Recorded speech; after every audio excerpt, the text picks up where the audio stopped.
বিসমিল্লাহির রহমানির রহিম। আসসালামু আলাইকুম। কেমন আছেন আমার প্রিয় ভাপুরা? আশা করি আল্লাহর রহমতে অনেক অনেক ভালো আছেন।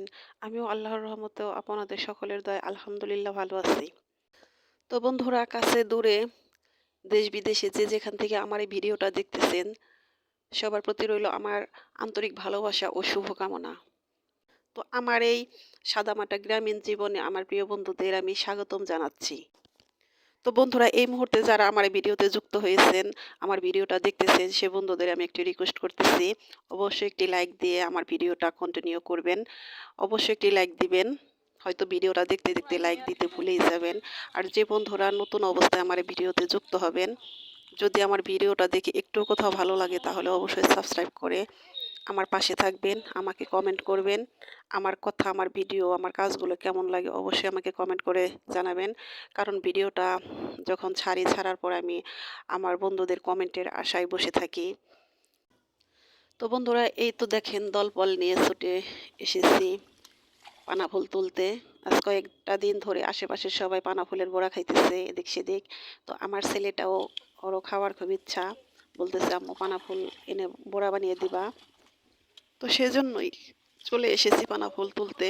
তো পানা ফুল এসে দেখে খুব ভালো লাগলো, যেমন দেখতে সুন্দর তেমন একটা দৃশ্য, শুধু ভালোই লাগে। পানা ফুল তো এমনিতেই সুন্দর দেখতে, অনেক ভালো লাগে। এটা খাইতেও যেমন মজা, আপনারা যারা খেয়েছেন জানেন।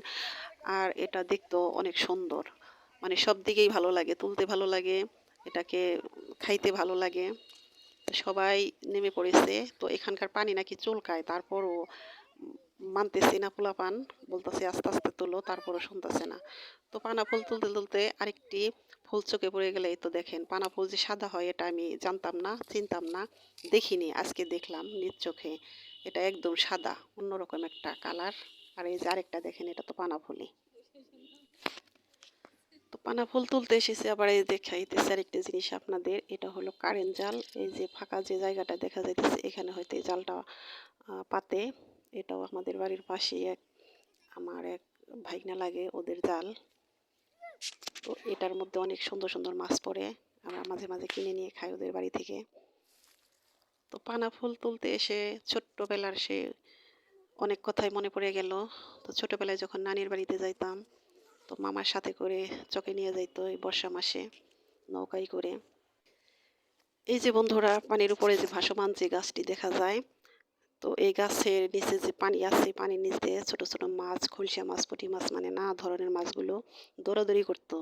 তো ওগুলো ধরার জন্য আমিও ছোটাছুটি করতাম ছোটবেলায়, একটু পানির মধ্যে ধরতেও পেরেছি। তখন পানিতে মাশাআল্লাহ অনেক মাছ ছিল। তো সেই মাছগুলোই আমি খুঁজতেছিলাম যে দেখি মাছ দেখা যায় কিনা, কিন্তু না, কোনো মাছই দেখা গেল না, পেলাম না। তো মামার সাথে করে নিয়ে যেত, শাপলা তুলতো, শালুক তুলতো, তারপর ঢ্যাপ ছিঁড়তো। সে ঢ্যাপের আমার নানি দেখতাম ঢ্যাপের থেকে বীজগুলো বের করে সেগুলো দিয়ে খই, তো শুধু ঢ্যাপের খই বাঁচতো না, এর সাথে ধানের খই, তারপরে আর অন্যান্য নাড়ু বুড়ো, এগুলো আমার নানি তৈরি করতো, আমরা খেতাম। তো এখন আর সেগুলো সেভাবে খাওয়া হয় না, এখন দেখেই না আমার শ্বশুর বাড়ি এই ধরনের কোনো ওইগুলা খাওয়া দাওয়া নাই। এমনি অন্য সময় অন্য নাড়ু বুড়ো এগুলো খাই সবাই, আমরাও খাই, কিন্তু খই জিনিসটা যে একদমই মনে হয় যে এটা খাওয়া উঠে গেছে। তো বন্ধুরা, ছোটবেলার অনেক স্মৃতি সবারই কম বেশি আছে, আমারও তেমনই আছে। তো আমি আজকে এই পানা ফুলগুলো তুলতে গিয়ে আমার অনেক কথাই মনে পড়ে গেল, কিন্তু এত কথা তো আর বলা সম্ভব না। তো যতটুকু সম্ভব হলো আমি বললাম। তো আমি পানা ফুলগুলো বেছে রেখে দিয়েছিলাম, ওই দিন আর ওটার বড়া করিনি। তো আজকে শনিবার, আজকে আমি সকালবেলায় পানা ফুলের বড়াটা করব, আর ভাত রান্না করব, তরকারি আছে তাতেই চলে যাবে। তো বন্ধুরা, এখন কিন্তু অনেক সকাল, অনেক সকাল থেকে সকালে ঘুম থেকে উঠেছি, সব কাজ সেরে তারপরে চলে এসেছি রান্নাঘরে।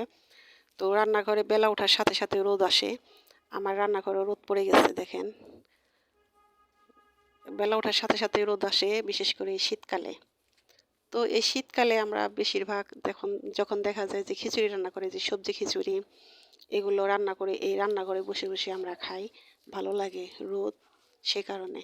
তো আমার ছেলে বলতেছে আম্মু রান্নাঘরে তো রোদ এসে গেছে, খিচুড়ি রান্না করলে এখানে বসে বসে খাওয়া যাবে। তো আমি আজকে পানা ফুলের বড়া দিয়ে এখানে বসে বসে ভাত খাবো। তো আমি বলতেছি ঠিক আছে, তুমি বসে থাকো, আমি রান্না করে তোমাকে এখানেই খাইতে দেবো।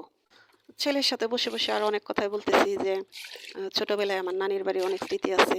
অনেক মজা করতাম ছোটবেলায়। একেক সময়ে একেক মজা। যেমন শীতকালে সরিষা ফুলের মজা, খেসারি শাক এগুলা, শাক তোলা। তারপরে এই বর্ষা মাসে শাপলা, শালুক, ঢেপ এগুলা তোলা। মানে অনেক কথাই বলতেছি। তো আমার নানির বাড়ির ওখানে আর ওরকম এখন পানি আসে না। অনেক ভরপুর বর্ষা হইলে তখন পানি ওঠে, তাছাড়া ওঠে না। তো আমার ছেলে বলতেছে যে, "তাহলে তো বর্ষা মাসে গেলা না।" তো বর্ষা মাসে গেলেও তো লাভ নাই, কারণ ওই চোখে এখন পানি আসে না এবার। প্রতি বছরই যাওয়া হয় কিন্তু এবার যাই নাই। তো পানা ফুলটা আমি ভালো করে ধুয়ে নিতেছি। নরমাল ফ্রিজে রেখে দিয়েছিলাম। মনে করেছিলাম যে হয়তো নষ্ট হয়ে যাবে, না ঠিকই আছে। তো এটাকে ধুয়ে ভালো করে তারপরে এটাকে চটকিয়ে এটার পানিটা ফেলে দিতে হবে। তো চটকিয়ে এটার পানিটা ফেলে দিয়ে তারপর এর সাথে দিয়ে দেব ডাল। দেব না।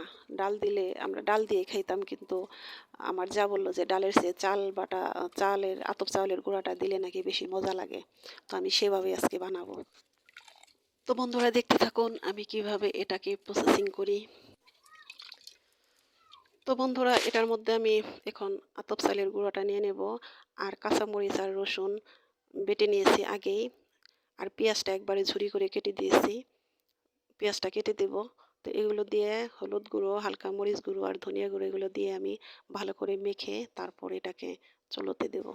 শুধু পানা ফুল নয়, যেমন মিষ্টি কুমড়োর ফুল, তারপরে শাপলার ফুল, পানা ফুল এগুলোর বড়া খেতে বেশ মজাই লাগে। তো এবার আমি শাপলাও খাইতে পারিনি, শাপলার ফুলও খাইতে পারিনি। শাপলাই যখন খাইতে পারিনি তাহলে ফুল কিভাবে খাবো? শাপলা খেলে না হয় ফুল পাওয়া যাবে। তো প্রতিদিন যে আমি সকালে হাঁটতে বেরোতাম তখন অনেক ভোরবেলা দেখতাম যে বেটারা ভ্যান করে এই শাপলাগুলো নিয়ে যেত। তো কাছে টাকা থাকতো না, তাহলে নিজেই কিনে আনতে পারতাম। তো মিস করেছি খুব, কিন্তু খাইতে পারিনি। প্রতি বছরই শাপলা দু একবার খাওয়া হয়, কিন্তু এইবারই একটা শাপলাও খেতে পারিনি, ফুলও খাইতে পারি নাই। তো বললে এনে দিত, হাট বাজারে পাওয়া যায়, কিন্তু আমার খেয়াল থাকতো না। যখন বাজার হইতো তখন আর হাট বাজারের সময়টা মনে থাকতো না। তো এক এক করে আমি বড়াগুলো তুলে নিতেছি। আমার ছেলে পাশে বসে আছে, সে ও মুখে দিয়ে এটা টেস্ট নিতেছে, বলতেছে আম্মু ভালোই মজা। আমি কাছে ঠিক আছে খাও। তো বলতেছে আমি শুধু এই বড়া দিয়ে ভাত খাবো, আজকে আমি আর কোনো তরকারি খাবো না। তো ছেলেকে আমি এই রান্নাঘরে বলতেছি তাহলে তোমার প্লেট নিয়ে এসে আমি এখানেই তোমার ভাতগুলো বেড়ে দিই, গরম গরম খাবা। তো বন্ধুরা আমার রান্না বান্না শেষ হলো, আমার গল্পটা শেষ হলো। আমার ভিডিওটা কেমন লাগলো অবশ্যই আমাকে কমেন্ট করে জানাবেন। যারা এই ভিডিওটা দেখতে দেখতে লাইক দিতে ভুলে গেছেন অবশ্যই লাস্ট মুহূর্তে একটা লাইক দিয়ে দেবেন। যে বন্ধুরা এই কাজটি করে দিয়েছেন তাদেরকে অসংখ্য ধন্যবাদ। তো বন্ধুরা আপনারা সবাই ভালো থাকেন, সুস্থ থাকেন। আপনাদের সুস্বাস্থ্য কামনায়, আপনাদের শুভকামনায় আজকের মতো এখানেই বিদায় নিচ্ছি। আল্লাহ হাফেজ। আসসালামু আলাইকুম।